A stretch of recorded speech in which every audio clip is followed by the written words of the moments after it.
Régis, firstly, once the dust had settled last Friday night, what was the reaction, the response to last Friday night's game?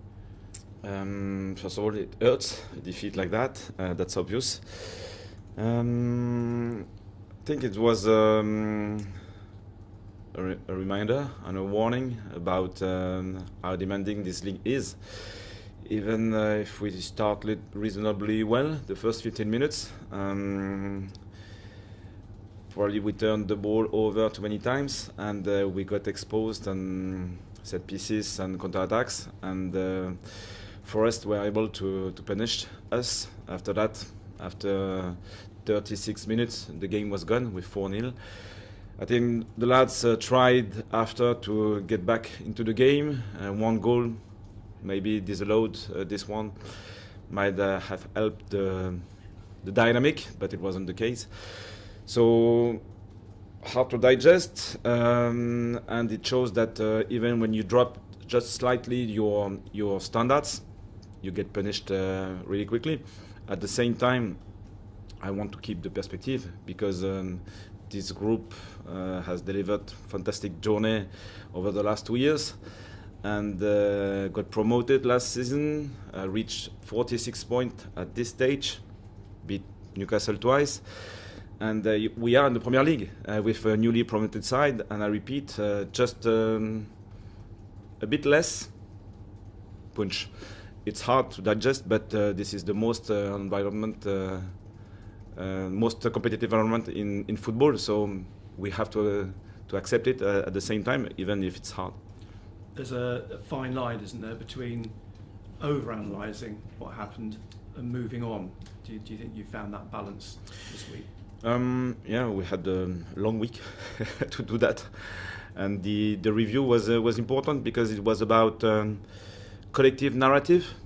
We missed something in the game, we got exposed in different areas, but it was also about individuals, because we all have a responsibility, the players for sure, but coaching staff and so on. I repeat, it's really demanding, and we have to push forward because if it's not the case, it's hard. How debilitating was the virus the week before? I mean, I'm not necessarily saying played a part on Friday night, but there is I suppose a school of thought that so many players were ill at Aston Villa that it may have had a sort of an effect that week. Yeah, it's part of the process, but it can't be an excuse. We had different problems this year, the AFCON, and I think we managed this period properly. Probably we got many injuries after the AFCON. We had to turn the screw together as well. So yes, but it's possible. But I don't think that we are looking for excuses. It is what it is, and in this context, we didn't play well enough to be competitive. I think over a course of a season, and you're known from last season as well, that matches like Friday happen. I mean, it's one of those things. That's football. Yes, but it hurts. You did touch on Wolves last week before the Forest game, pointing out that even though they're relegated, they still pose a threat, and I think that was probably proved in their game against Tottenham last weekend. Although they lost, they were very dogged, and Tottenham had to work very, very hard, even though they're struggling as well to break them down. So I guess you know what to expect. Yeah, absolutely. They have had a difficult season, it's obvious, especially away from home, because they got good results recently at home. Arsenal, Villa, Liverpool, even against Tottenham, the game was tight. So they know now that what will be the next challenge, and they try to generate momentum, good vibes for the next season, and it's still important to finish properly. So they play with mental freedom, that's obvious, and they are still dangerous, it's clear, well organized with good players.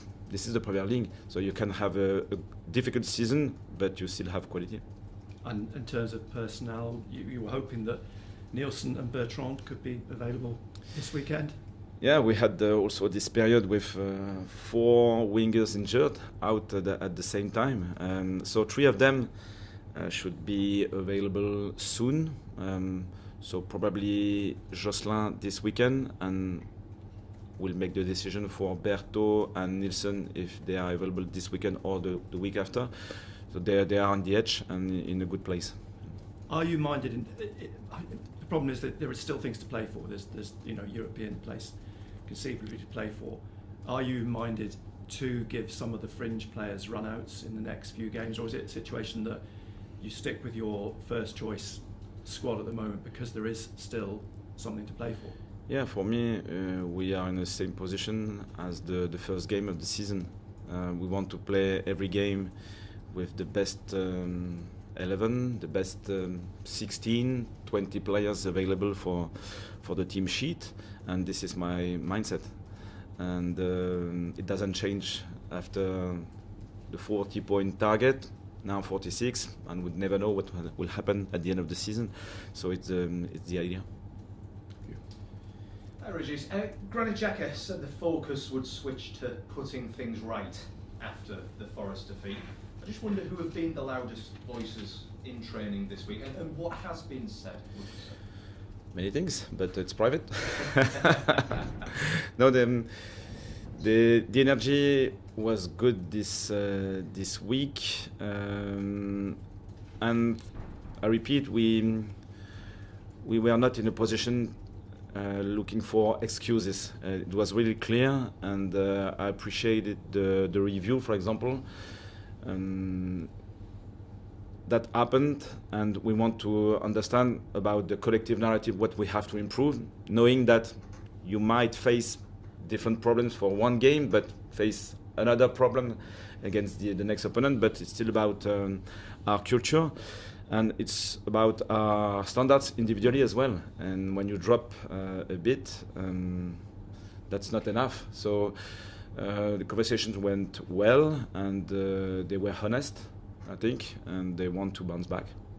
You talk about the kind of standards slipping defensively recently. I mean, 9 goals conceded in 2 games. How concerning is that, and how much work, especially you referenced set pieces before, how much work has been done on set pieces?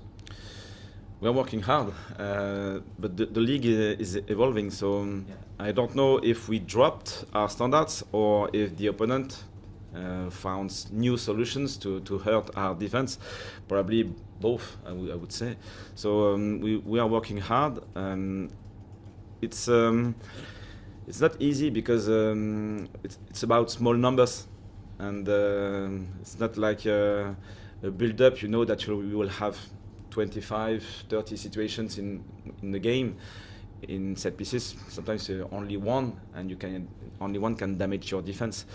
But we talked about the organization, different problems, the commitment, also to win the duel, to win the second phase, to stay organized if the delivery is with 2 men rather than 1, and so on. So it's about culture, and hope we'll fix this problem soon. You mentioned the wingers there, in particular Nilsson and Bertrand and Jocelyn, who might be back this weekend. How much of a spark do you think they can provide your team at the moment? They have the profile expected for this position, and so it's important. Everyone watched the Champions League, for example. I think the forwards have this ability to change the game, and without them we try to find other options, but it's not easy. So I hope they will help, but at the same time they didn't play for a long period, and it's hard to expect immediately a big improvement, but I think they will help because they have this ability to threaten in 1v1 the opponent, to go in behind, to cross, to combine these tight areas, and if it's quickly, it's better, but sometimes you have to wait. Is there any other news for team news ahead of the game against Wolves? Nothing else. Just finally, you referenced aims towards the end of the season. Is there an aim to try and finish? You mentioned Newcastle United and beating them twice. Is there an aim being talked about finishing above Newcastle United? How much would that mean to you and the players, would you say? It's hard to say because every game is different, so I want just to focus on the next challenge. It's important to react, it's important to bounce back, to show different behaviors, different consistency as well as a team, and we'll see, because the opponent, we can't control the opponent, and it's still unpredictable, and the game is going in different ways. So I expect mostly different behavior of the squad, and we'll see. Thank you. Yeah. Hi Régis, regardless of what happens from now, this has been a successful season for Sunderland. But a successful season could be an extraordinary season if you can finish in Europe. How much of a motivation is finishing in a European place for you and your team? It's hard to say, because I think the players are always ambitious. We are ambitious, but at the same time it's important to stay humble. If you start dreaming, maybe you can drift a bit about the standards, and it's just enough to be on the pitch and we'll beat Forest, for example. I don't know if we had these ideas in our mind, but you understand the process. So for us, probably the lesson from the previous games, we played against Villa, semi-final in Europa League, then Forest, semi-final in the Europa League, and we conceded 9 goals and 0 points. So that means something about our level at the minute. It doesn't mean that it was the level for the rest of the season, but it is what it is, and we have to stay humble. So the next challenge is to win, to be competitive. If we can win, we'll have 3 more points, and we'll see on the table what that means. And after that, we'll have another game, tough, and so on.